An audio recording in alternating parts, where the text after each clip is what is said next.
Isang maulan po na araw ng Miyerkules sa inyong lahat. Latest weather update po muli tayo, pero bago po tayo magpatuloy, patulong naman po ng isang like bilang suporta sa ating YouTube channel. So as of now, binabantayan pa rin po natin ito nga pong tatlong active LPA, isa pong nakapasok sa loob ng PAR at nasa bandang Mindanao area na nga po. Meron naman pong dalawa, no, nasa Philippine Sea po, no. Makikita nyo po nasa bandang silangan itong dalawang active LPA.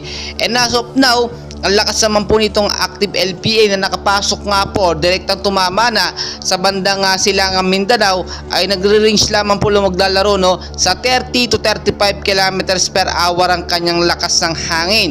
Pa northwestward pa rin po ang kilos sa bilis po na 10 kilometers per hour. So yung extension din po ng dalawang active LPA sa labas ay nakakaapekto na po sa ilang bahagi po ng Luzon, Visayas at Mindanao.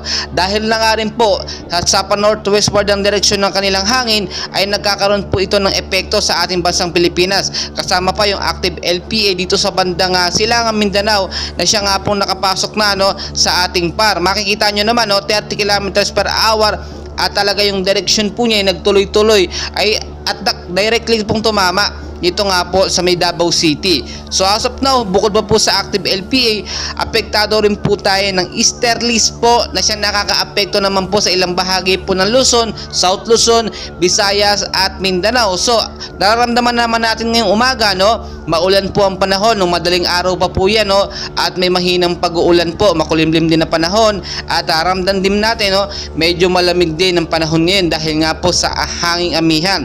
So tulad na nga lang po na aking sinasabi, no, maging I'm ready po tayo sa mga posibilidad na mangyari dahil never and ever po na rin mape-predict po ang galaw ng panahon, no, or ng bagyo, pabago-bago po yan.